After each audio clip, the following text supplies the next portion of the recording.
Why did the clairvoyant visit the psychologist? Because she was suffering from pre-traumatic stress disorder.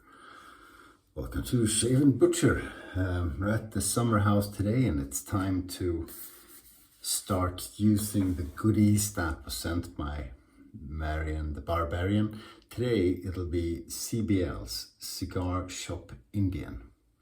Now this is pretty cool stuff. This is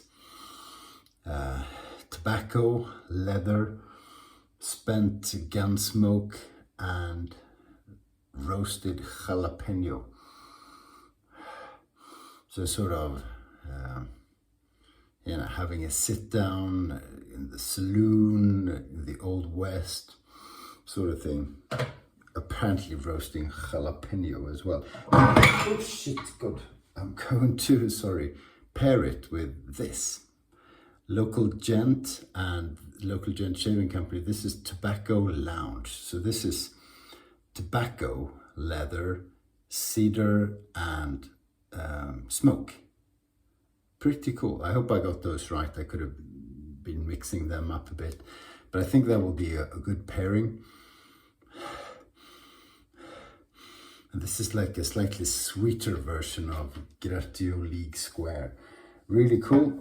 My friend Sefferton Shave says local Gent is no longer around and people like to collect these things. Sefferton Shaves, check him out by the way, because I understand his first ever YouTube video is about to be released. So very cool. Brush is from Zenith Shaving in Italy. This is horsehair and it's olive wood in the handle. Okay, so let's load this up. Oh, it's very, very soft soap. It's almost runny. So let's see if we can load an appropriate amount.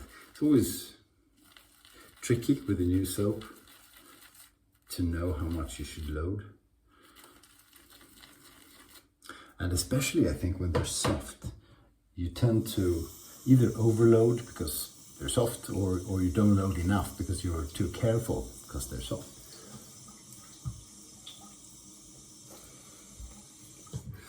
Okay, let's see.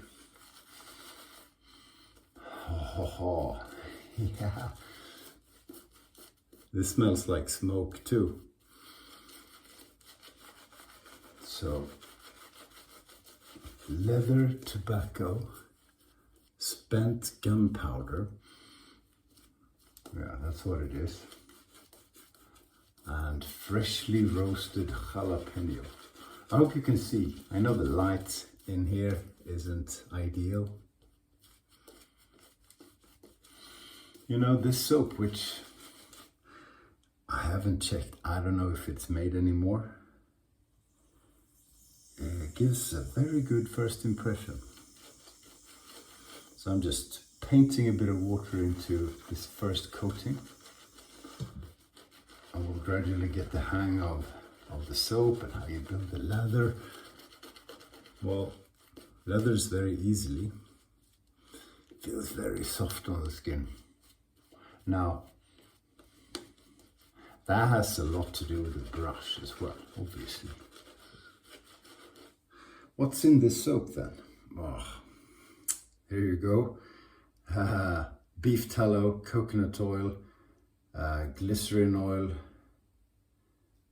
grapeseed oil, some other oil, shea butter, cocoa butter, fragrances, castor oil,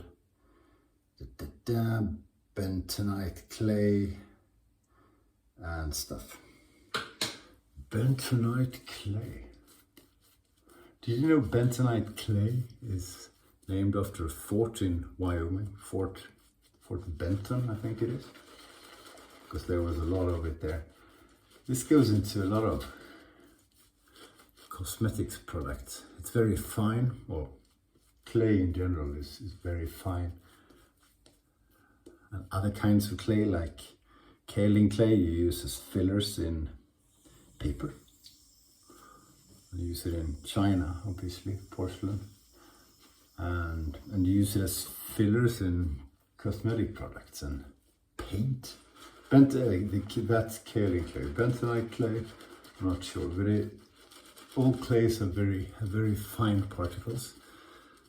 So, and they react, it's a chemical compound, right? There you go. So they react with, I can't remember if they're positive or negatively charged, but they react. What it does in cosmetics and skin products is it absorbs dirt and oils and stuff you don't want too much of. The razor is Tori from Japan, frame back. Very nice. Simple plastic scales, black plastic. Very classy, but simple, like a lot of Japanese stuff. Yeah, so the scent on this soap is super cool. And you know, it's sophisticated, Wild West and that sort of thing, but still not in your face, not too much, not boom, very refined.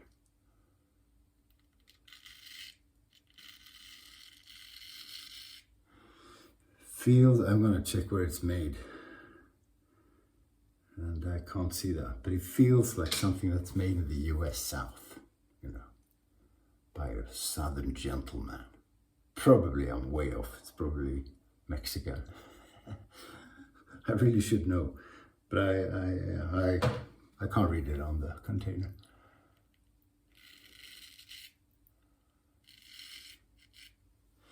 Yeah, and the soap works very well, obviously, like most soaps do.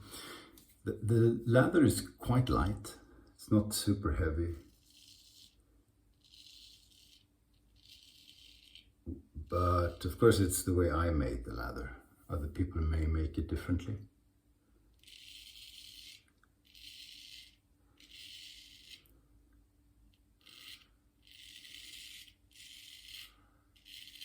This razor is doing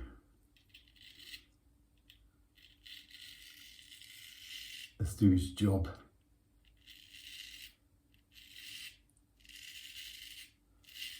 It's a brilliant razor. Swedes know how to make steel. I'm assuming this is Swedish steel. Doesn't actually say it on there. And the Japanese know how to turn that steel into beautiful and effective sharp little things.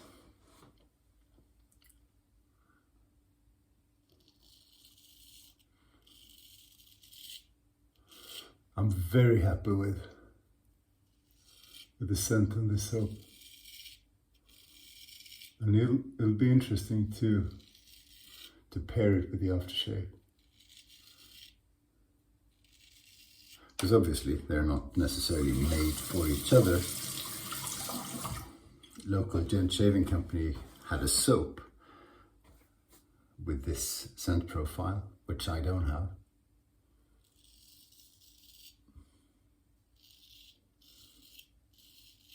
But you know, stuff with smoke in them. So the soap doesn't have smoke, but it has spent gunpowder. So yeah, you know, pretty similar, right?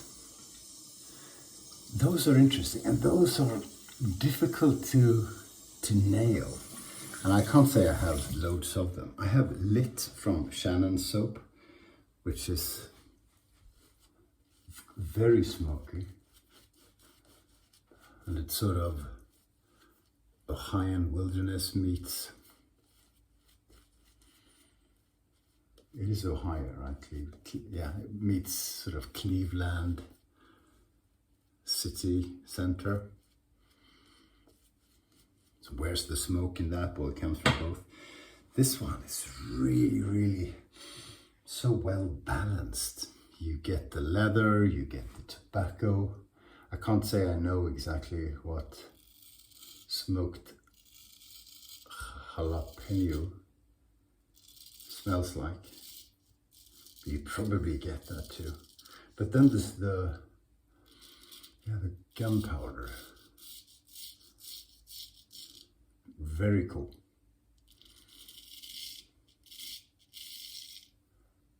I'm holding my finger down here to stretch the skin a bit. I don't do that when I go with the grain, but I do when I go against the grain because the friction is somewhat higher.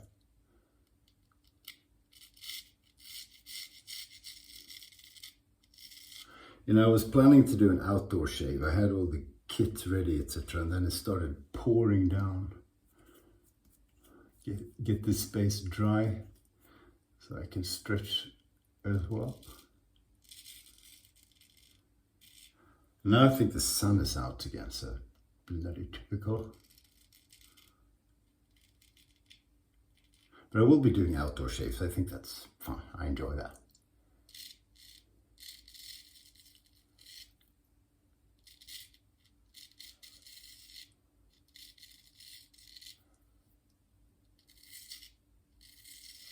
The chin area is always a bit tricky to shave. For me, I have to make sure I stretch the skin a bit so that the razor blade doesn't skip too much, because when it does, that's a sure way of increasing your risk of getting a cut. So doing a bit of stretching is good, not too much, because then you can irritate the skin. And you know, you don't have to stretch everywhere.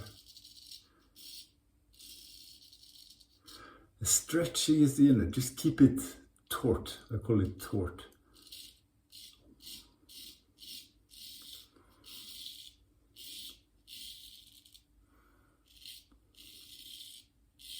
So on the agenda today is a bit of gardening.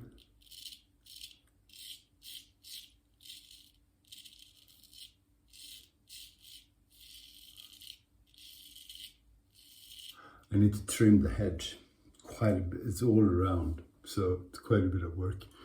And it's a lot of shoulder work, you know.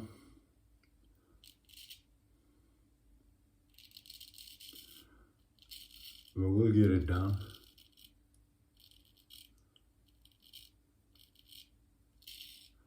It's always so satisfying afterward.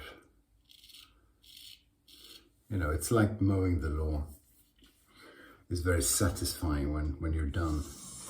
Trimming the hedge even more so, because I only do it once a year. I know some people do it twice a year. Once enough. That's for sure. You know, and I would, you know, I'll probably bring out a cigar tonight. Get a glass of something nice. Just sit down outside and watch my work. Oddly satisfying.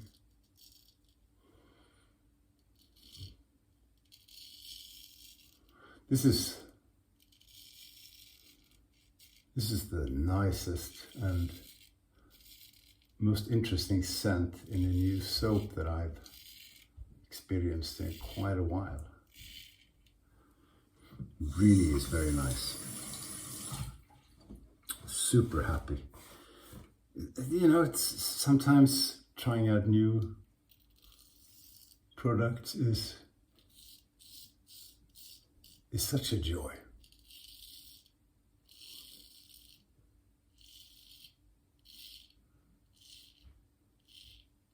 There you go. That's the shave. I'm going to feel what it feels like, but I kind of know what it feels like. If you've been shaving long enough, you know what the result was like.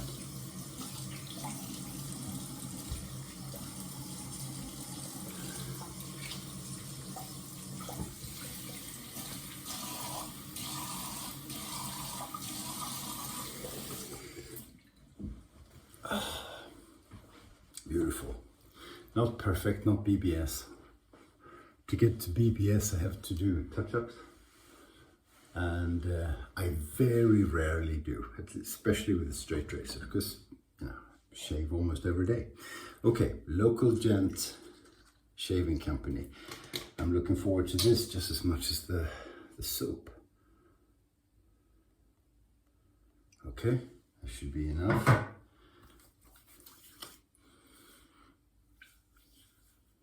Yeah.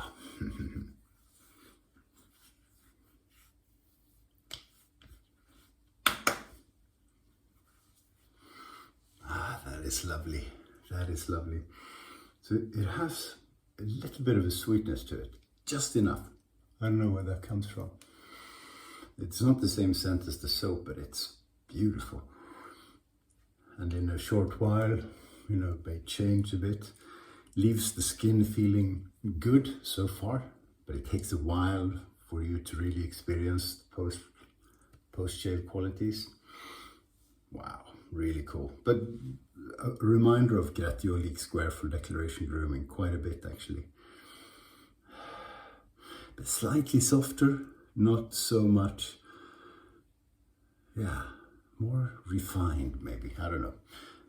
Super cool anyway. Thank you, Marion, for sending this stuff across. Thank you, boys and girls, for watching. I'll see you soon because there's loads in that box over there still to experience. Have a great weekend and stay sharp.